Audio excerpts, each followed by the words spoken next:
procurement is directly related to the contract.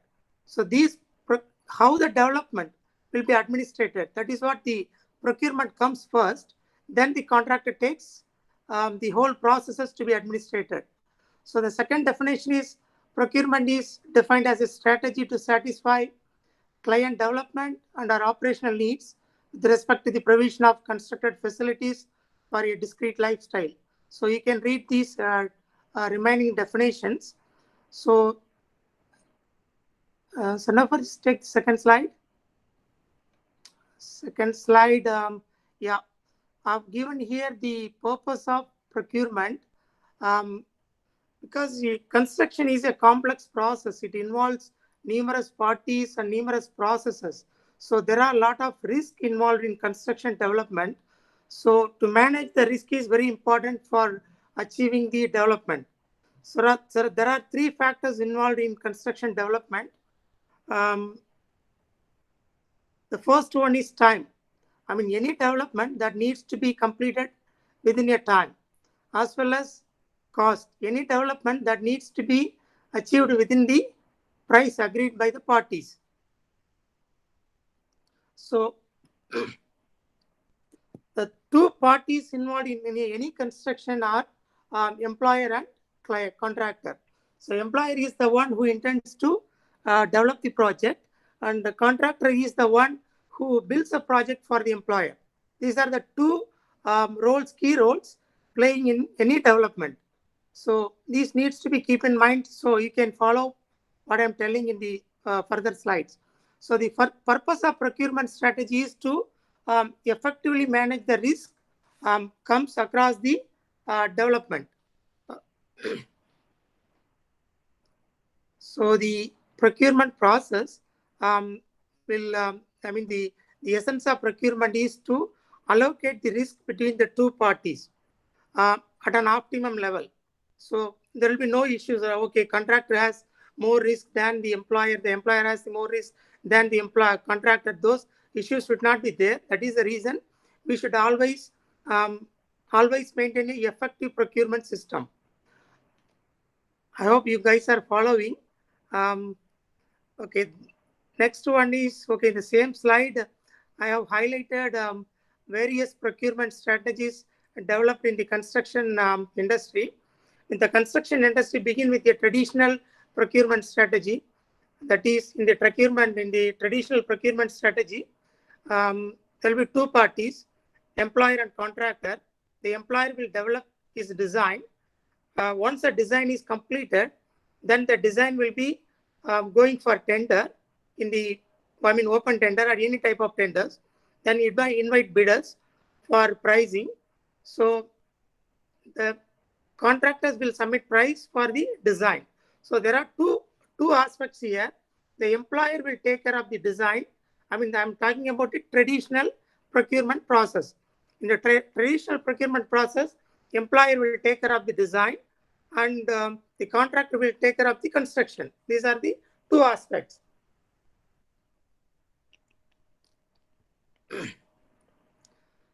But due to numerous issues, many factors involved in the construction development, the industry has developed numerous procurement strategies. I have highlighted few of the strategies here in the chart. You can see that there are two key roles, client and contractor. Each procurement strategy I have marked with the level of risk shared between these two parties. If you take the second one, which is supposed to be at first, but by mistakenly I put second. The second one is the traditional one, design, bid, build. Means the employer will make the design and will bring the design into the market for pricing. The bidders will submit their offers for constructing the facilities in accordance with the design developed by the employer. This is the traditional procurement method. You can see some other methods. The level of risk varies.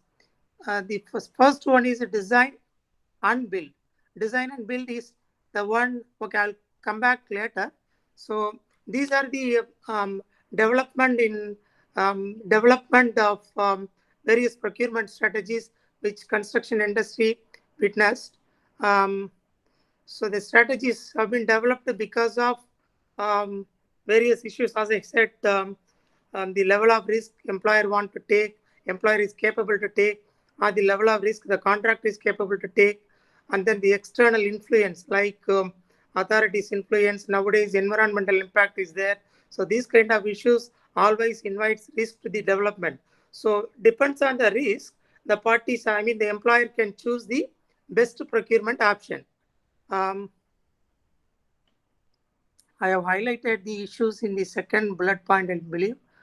Complex construction process, uniqueness of every uniqueness of every development project, because each development has its uniqueness.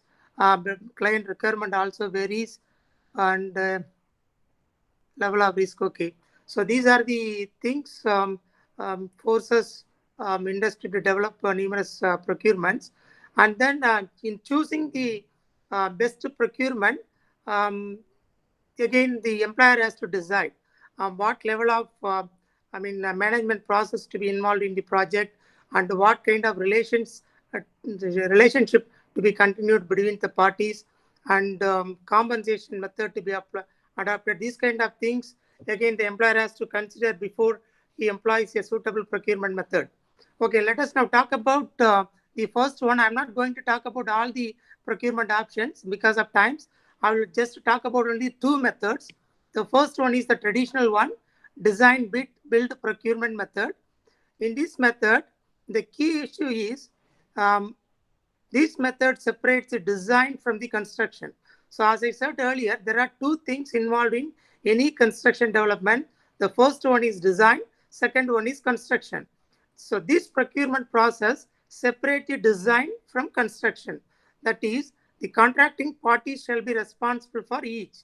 Employer undertakes the design, contract undertakes construction. So both parties divides the risk comes from these two separate processes. So whatever the risk comes from design, employer should undertake. Whatever the risk comes from construction, the contractor should undertake. This is the clear-cut risk sharing mechanism here in the traditional procurement. If you see the diagram, the client sits at top, and there is a box in between the client and contractor which shows architect. All the development, because the employer may not be efficient to develop the whole development. He may be an entity, he may be an individual, he may be a corporate company, so he may not be well versed to oversee the development. So always he will prefer to appoint an engineer to monitor the project. That is what the architect comes in between these two parties. So architect is the one who needs to administrate the project on behalf of the employer. I will talk about something about architect in the further slides. Okay. Now, if you see the diagram, there is a contractual relationship. Always, before I talk about contractual relationship, always the contract is between the two parties, employer and the contractor. So there is a direct contractual relationship between the client and contractor. Engineer only act as a representative to the employer, although he is not a part of the contract, but he will always have some obligation to exercise on behalf of employer. He will always have some responsibilities within the contractual arrangement. Okay, the second slide, next slide, sorry. Okay, before, sorry, I forgot to talk about something. So now for just go back to that first slide. Yeah, there are some critical areas here because, as I said, the design risk will remain with the employer, construction risk will remain with contractor. So as a lawyer student, law students, you guys need to, you may maybe good to know the potential areas where the dispute comes and where your roles are very important. Because when the design comes into the market, assume it that the design has been taken by a contractor and the contract is awarded to a contractor for building a project. Once contract is started, the contractor obligation is to commence the building or any other development like roads or bridges based on the design. So he cannot simply start the development based on the design given by the employer. It may not be buildable because the information given in the drawings may not be buildable. So the contractor application is to little bit develop the design in a manner to build at site, because there are some details need to be developed in the design given by the employer. When the design comes to the contractor's hand, he may find it many issues because the design may not be adequate. There may be a lot of clarifications required from the contractor to employer. Through the engineer, this process will happen.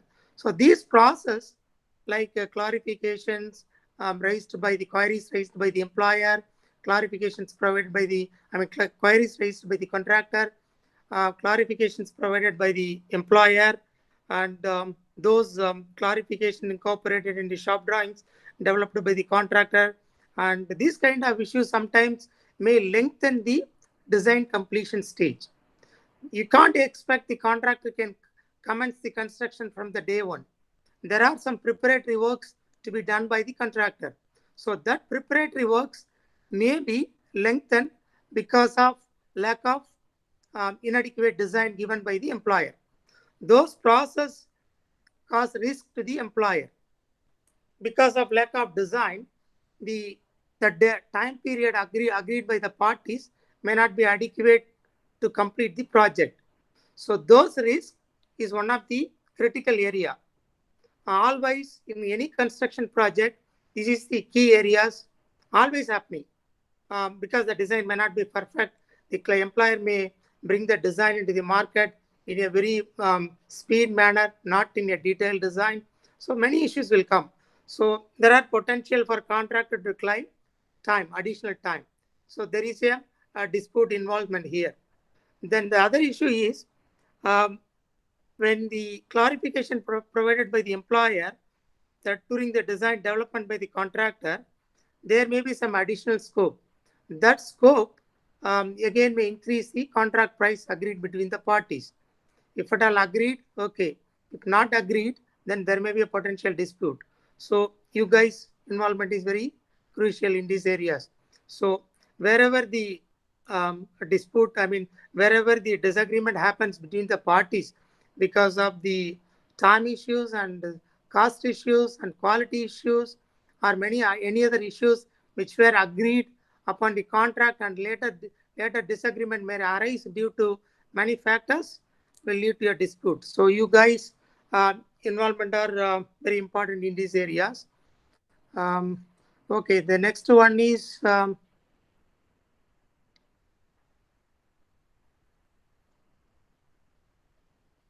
design and build. Yeah, the first one I highlighted about the process. Design will be done by separate party.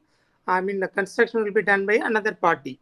But this is a different procurement system developed in advanced level to cover some of the risks which have not been, which were not covered by the previous traditional procurement system.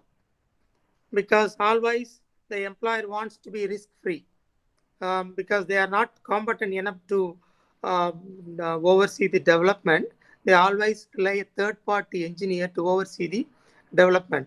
So always there are risks because if the engineer performs good, if the engineer did not perform good and not able to convey the employer requirements to the contractor during the course of construction, there are again the risk comes to the employer. So these procurement developed to eat some of the risk came in the traditional procurement system. In this procurement system, I have highlighted a design and build procurement retains majority of the design obligations with the contractor. So suppose, assume it, the employer wants to build a 2-story building. The whole design, the majority of 90% of designs will be retained, with the contractor. How the contractor will begin with his design? The employer may give some conceptual design. Okay, I need a 2-story building with 4-bedroom flats. 4 different bedrooms with attached baths and a 10-meter by 10-meter hall and a high ceiling, air condition, many things. He will give you a conceptual design. Very preliminary design. He will bring into the market. This is my conceptual design. So the bidders will review the conceptual design and submit submit their offer. Once the offer is finalized, then the employer will award the contract to a suitable, nominated contractor, selected contractor. So the contractor will take the whole design responsibility. So contractor will develop the conceptual design agreed under the contract by developing the detailed design. So here a single contractor will undertake all risks associated with the design and construction for a pre-agreed price. There is a price agreed between the parties. There is a time agreed between the parties. These two important things must be met by the contractor by developing the design and constructing the building in accordance with the design, conceptual design given by the contractor. Okay, the basis of the procurement system was to minimize the risk. You might have seen in the second or third slides how given the level of risk shared between the parties. The first one, if you could see again, it will show less risk to employer and high risk to the contractor if the employer adapts design and build procurement strategy. But still, this procurement system did not achieve the expectation, client expectation, because again the reliance on the third party to give the conceptual design. If at all the conceptual design given in the market was inadequate, okay, the employer, in fact, his intention was to have 4 bedrooms with high ceilings or low ceilings, whatever may be. But he forgot to include some of the aspects in his conceptual design. And later on, he realized he wanted to have those information in the design again. Then that kind of issues again will create a scope change in the contract, because contractor need to again incorporate the changes required by the employer in the detailed design, because this requirement was not spelled out in the conceptual design given by the employer. So again, this requirement requires some more details in a detailed design. So detailed design will take its own time. Then the construction will take its own time. So these two issues again will give risk to the employer. So this is again a critical area in the design and build procurement method.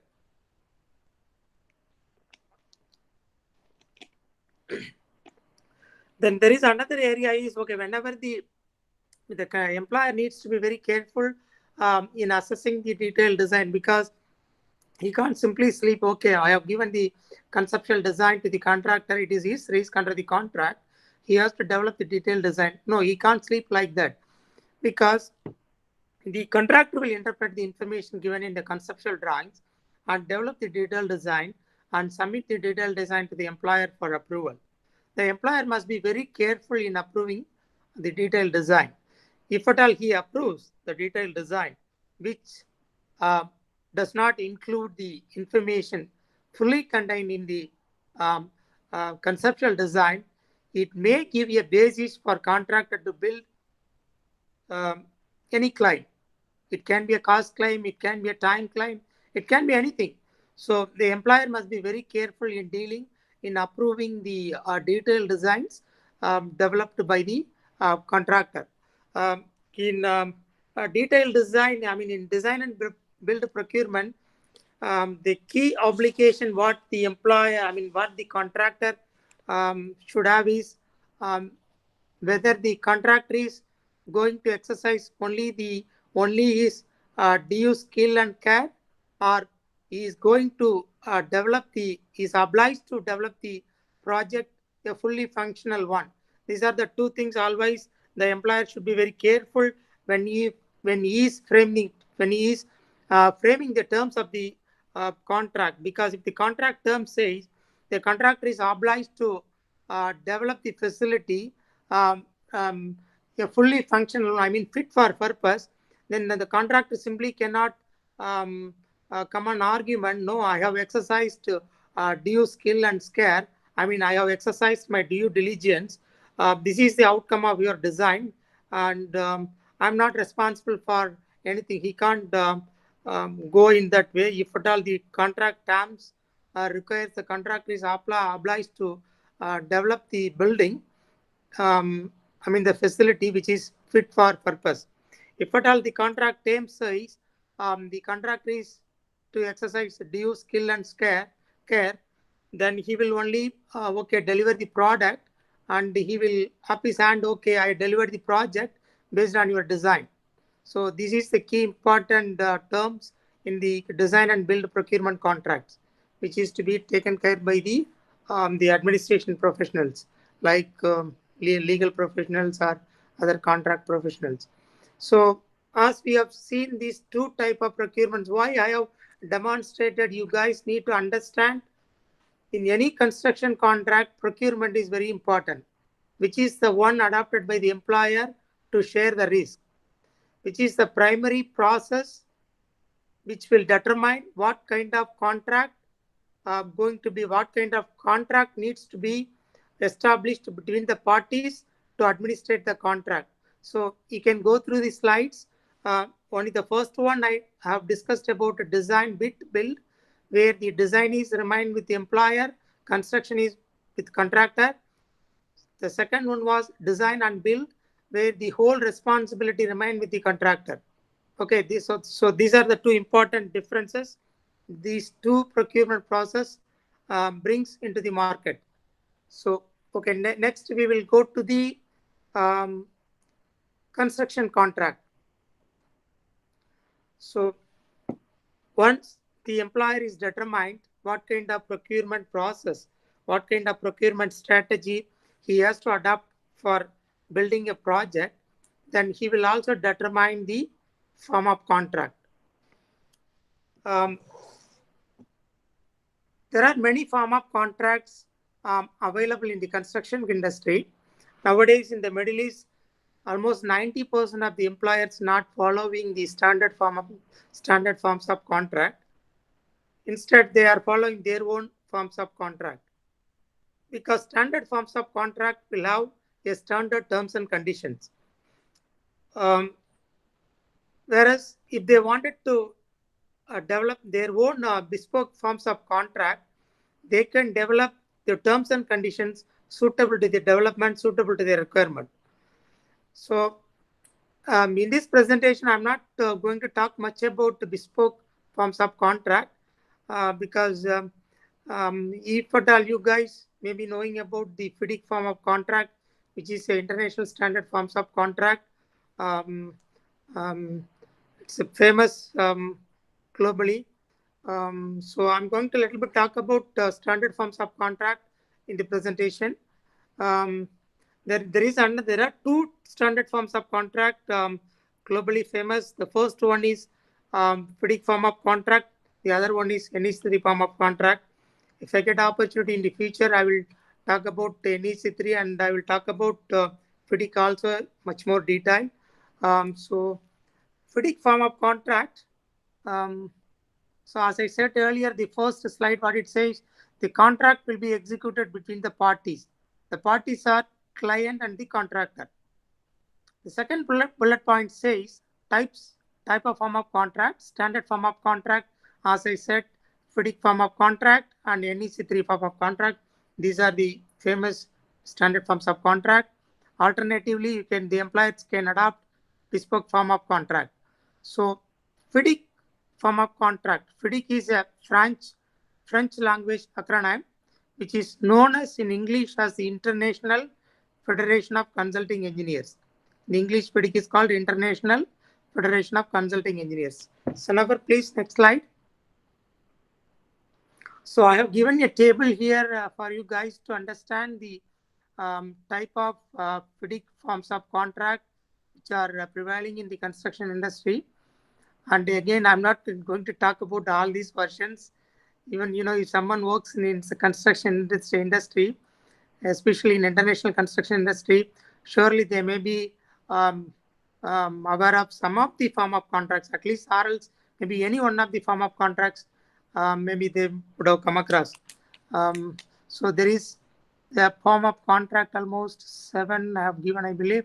The first one is Orange Book, and I have given the suitability also. Orange Books is suitable to employ for design and build turnkey projects like big power stations, like many turnkey projects, atomic stations, many things, big projects.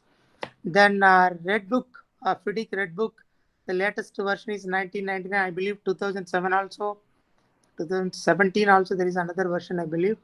But the industry is predominantly using now 1999 version in the Middle East and all. This is suitable for contracts where the majority of the design responsibility rests with the employer. You can now relate these words with the procurement what I highlighted. The first procurement what I highlighted was design bid build procurement. You can straight away adopt this Red Book form of contract in executing the design bid build procurement system. So in this, the terms and conditions have been designed in a manner to administrate a design bid build procurement system. The third one is Yellow Book, which is suitable for the second procurement option, which I have demonstrated, design and build procurement method, where the design and build will remain with the contractor. The fourth one is Silver Book, which is again for turnkey projects. The fifth one is Pink Book. Again, it is adapted for multilateral development banks. I mean, World Bank schemes. Some of them, mostly World Bank developments, are being under this red form of contract, I believe. Then there is a Gold Book. Then there is a Green Book. Okay, I'm not even familiar about gold and green and all. And yeah, green, I think I have used one of the short form of contract. So these are the different type of form of contract FIDIC has offered to the industry for the best use. Sanofer, we can move to next slide. Okay, now each, as I said, the 6 or 7 FIDIC form of contract, each of the FIDIC form of contract consists of a group of documents, namely these are the 5 documents you will find. General conditions, guidance on the preparation of particular conditions, forms of tender, condition, contract agreement, dispute adjudication agreement. Now we would only focus mainly on the general conditions. FIDIC is usually presented in 2 parts. I will share the FIDIC 1999 version to in our BEAM Executive Committee WhatsApp. You can go through that. You will find there will be 2 parts. Part 1 deal with the general conditions. Part 2 deal with the conditions of particular applications. So part 1, the intention of FIDIC is to give a general terms and conditions common for all projects and parties. So, the common, the general terms are the issues related to parties' general obligations and the procedures for payment, variations, certification of payments, and dispute resolution. These all you will find in the part 1 of the contract. Part 2 will give again an opportunity for employer to incorporate some of the terms which the employer feels necessary to be administered in this particular project. So he will have an opportunity to draft certain terms in the part 2 of the particular applications. So part 2, normally, it's based on European based FIDIC 1. If at all, if you want to adopt for a development which is intended to build in India, you will need to incorporate the Indian law, and you will need to incorporate the name of the engineer which the employer intends to appoint for this particular development. That needs to be spelled out in the part 2 of the applications of the particular applications. Then these are the things like choice of law. Sometimes you may be adopting some state's law instead of central law. These kind of things you can spelled out in the particular form of applications. Then most FIDIC form of contract will have a default hierarchy. Sanofer, next slide.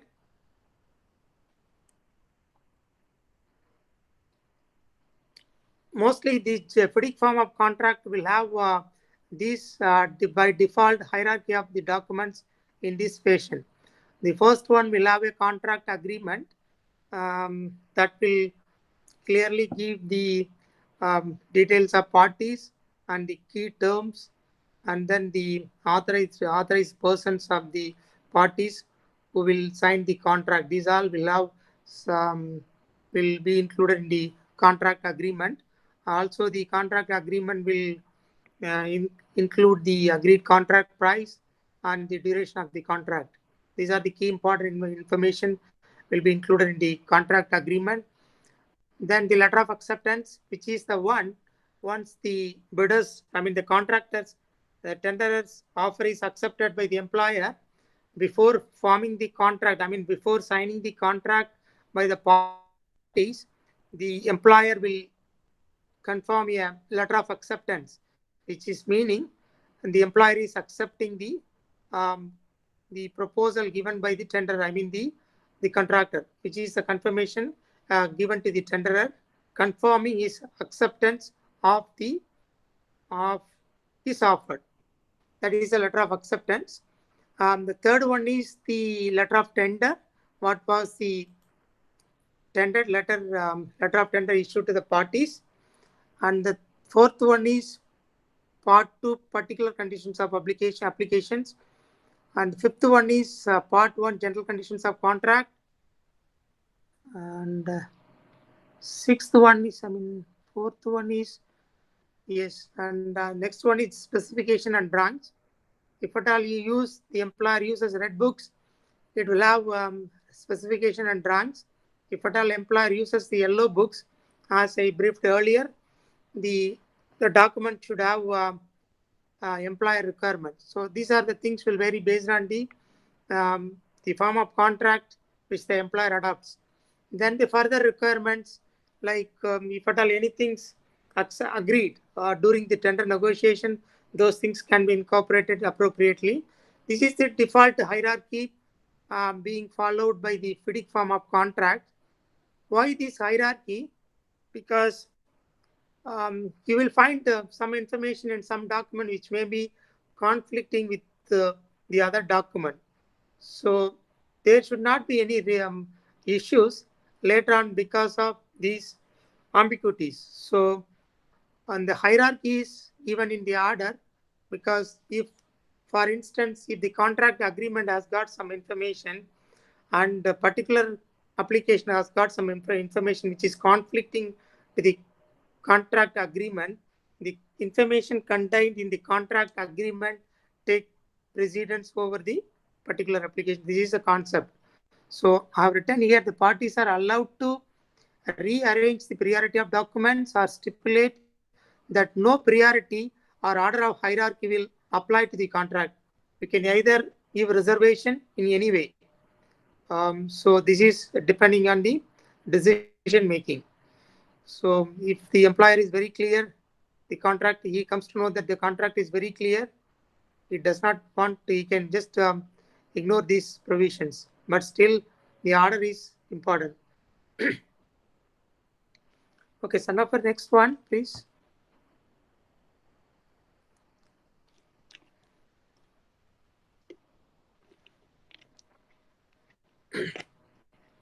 Okay, again, there are some important features I just want to highlight. Each, as I demonstrated earlier, the procurement is mainly adopted to share the risk. So sharing risk is very important factor.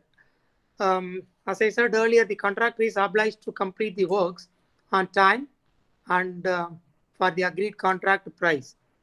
Assume it due to some situations, due to some circumstances, if the contractor failed to complete the project, then there is an obligation.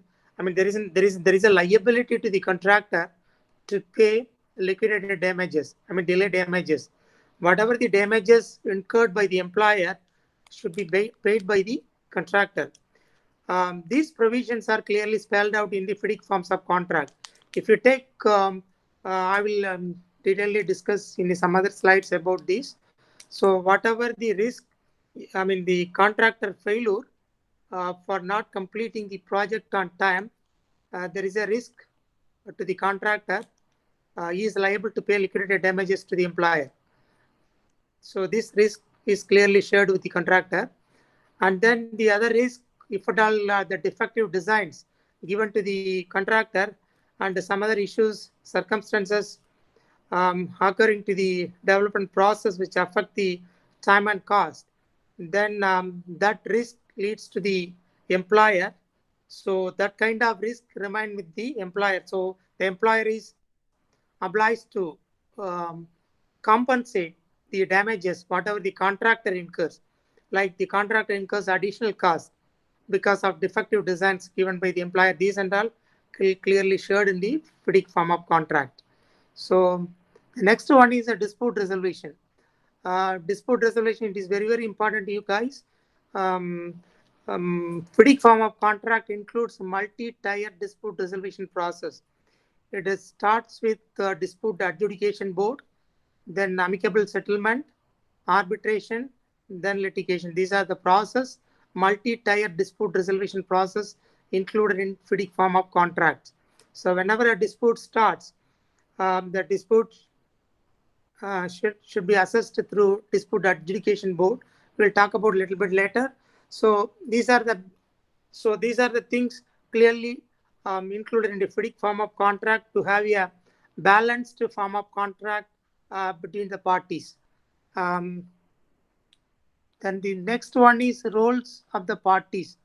So I've given this information for you guys to understand, because other than RAMs, when had we known these kind of roles, each construction contract, as I said earlier, employer, engineer, some employers are calling architect or engineer, predominantly engineer, FDIC form of contracts in the Middle East and all, the contractor. So the employer there is a role I have written here. As I said earlier, the employer may be a sovereign government, a department, or independent person, or a corporate entity. It is at the biggest of employer that the work is carried out. Contractor, again, is a company or organization charged with the carrying of the works. Engineer, the FDIC engineer, little bit we have to talk about, because we all are professional. We need to know about the roles of the engineer a little bit more than these two roles. The FDIC code of practice define the consulting engineer as a professional engineer in private practice.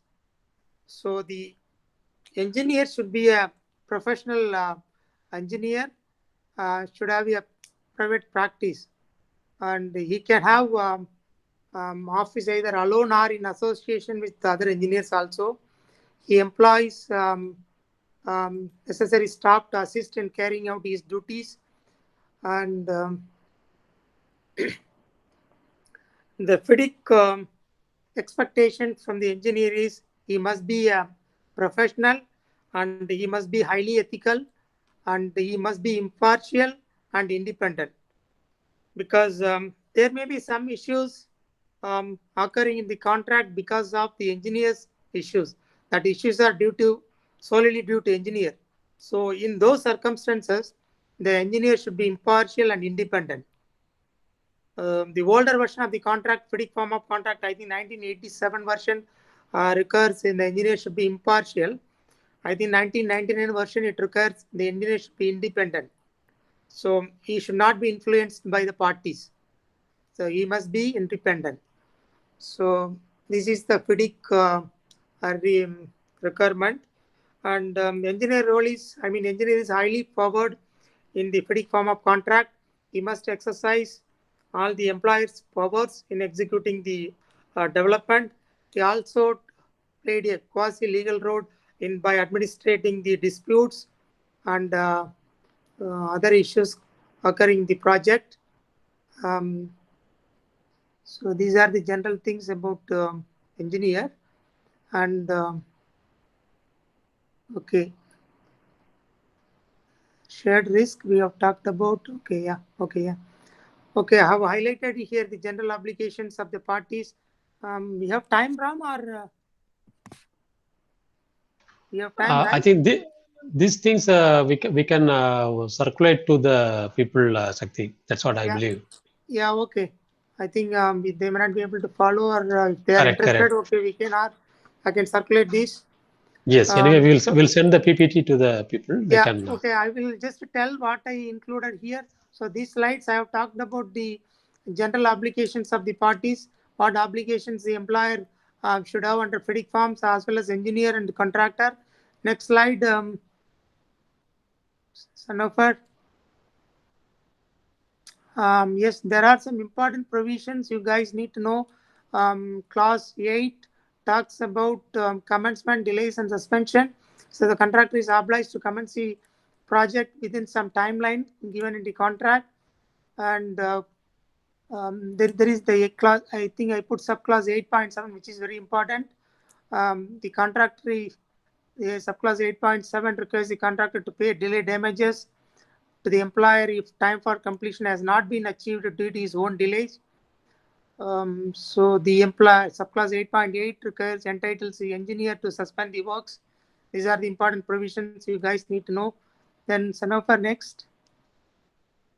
And then 11 is the one defects liability. You can go through it when I send the book. Class 13 is the important risk area where the, as I said earlier, defective designs and the scope changes instructed by the employer or engineer during the course of construction will bring a risk, cost and time risk to the parties. So these areas potential for disputes. The next one is Sanofer, please. Class 14, contract price and payment. The employer key obligation is to pay to the works certified by the engineer, completed by the contractor in accordance with the contract. This is the important obligation of the employer in the contract. There are some circumstances the employer is entitled. Employer has the right to terminate the contract. Mm, the employer is always required to give notice. Not always. Some circumstances the notices is not required in the event of contractor bankruptcy or solvent. Some other issues I have highlighted: bankruptcy and corruptions. Okay, these kind of issues the employer can terminate the contract, can go through. Legal involvements are there here. Then the contractor also can suspend or terminate the contract in some circumstances. In the event of non-payment by the employer, the contract may give opportunity for contractor to suspend. And if the default continues, the contractor can terminate also. The force majeure also one of the important areas. It may give a lot of potential claims. Um, you can understand by reading the form of contracts, and I've highlighted also what kind of things will bring to your force majeure events, circumstance. Um, Again, these kind of things require notices from the party, from the contractor uh, to seek remedy. Sanofa, next one, please. And clause 20, this is the due process included in the FDIC form of contract.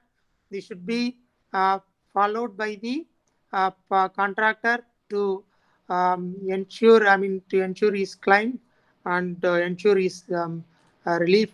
These kind of things you can familiar once you read the books. That's all. And anything else? Next slide. And this dispute process again talks about claims and what are the things to be followed. And if the dispute is not resolved by the engineer, then should be dispute adjudication board, amicable settlement, then again arbitration and litigation. These things you can familiar by reading this form of contract.